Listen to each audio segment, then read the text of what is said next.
Pernah nggak kalian sadar?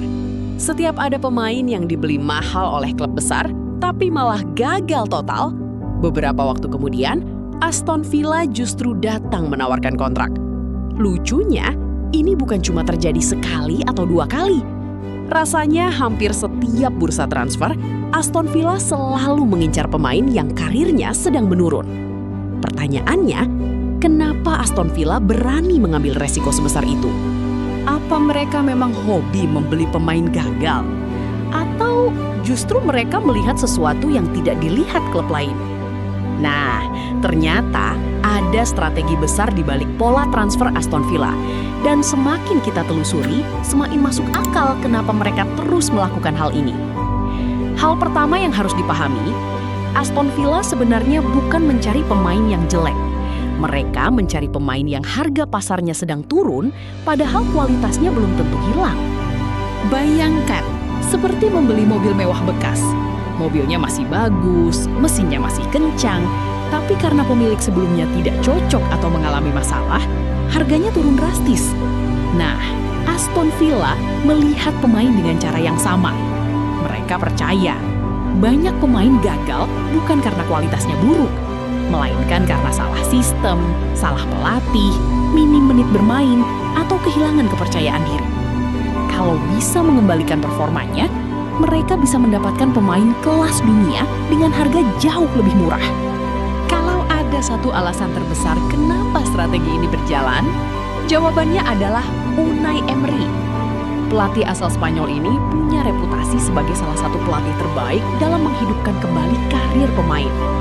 Ia terkenal sangat detail, mulai dari posisi pemain, latihan individu, sampai aspek psikologis. Banyak pemain yang tampil biasa saja di klub sebelumnya justru berkembang pesat setelah dilatih Emery. Karena itu, manajemen Aston Villa sangat percaya kalau ada pemain yang masih punya potensi, Emery kemungkinan besar bisa mengeluarkan kemampuan terbaiknya lagi. Salah satu contoh paling menarik adalah Marco Asensio.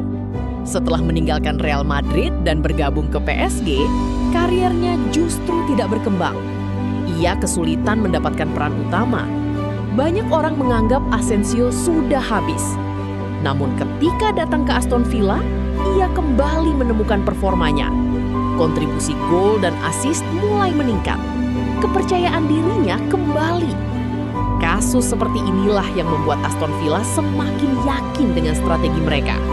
Contoh lain adalah Jadon Sancho. Beberapa tahun lalu, Sancho adalah salah satu talenta muda paling menjanjikan di dunia. Bersama Borussia Dortmund, ia mencatat lebih dari 100 kontribusi gol sebelum berusia 22 tahun. Manchester United pun rela mengeluarkan sekitar 73 juta pound sterling untuk membawanya pulang ke Inggris. Saat itu, banyak yang yakin Sancho akan menjadi wajah baru lini serang United. Namun kenyataannya jauh berbeda. Selama beberapa musim di Old Trafford, performanya tidak pernah benar-benar stabil. Ia kesulitan beradaptasi dengan gaya bermain tim, sempat berselisih dengan pelatih Erik ten Hag, bahkan sempat dipinjamkan kembali ke Borussia Dortmund untuk menghidupkan lagi karirnya. Di mata banyak klub, Sancho adalah investasi yang bahkan secara terbuka menyebut Sancho sebagai pemain yang fantastis dan membuka peluang untuk mempertahankannya jika perkembangannya sesuai harapan. Inilah yang membuat strategi Aston Villa menarik. Mereka tidak berlomba membeli pemain yang sedang berada di puncak performa. Mereka justru mencari pemain yang sedang diremehkan. Kalau berhasil bangkit, Villa mendapatkan pemain kelas dunia dengan biaya yang jauh lebih murah. Jadi, mulai sekarang, kalau kalian melihat Aston Villa mengejar pemain yang baru gagal di klub sebelumnya, jangan langsung menganggap mereka salah membeli. Karena bisa jadi, justru itulah strategi utama mereka. Membeli pemain ketika semua orang meragukannya, lalu mengembalikan performanya hingga kembali bernilai puluhan, bahkan ratusan juta euro. Nah, menurut kalian, siapa pemain yang paling berpotensi bangkit kalau bergabung dengan Aston Villa? Dan siapa yang justru menurut kalian tetap akan gagal? Tulis pendapat kalian di kolom komentar.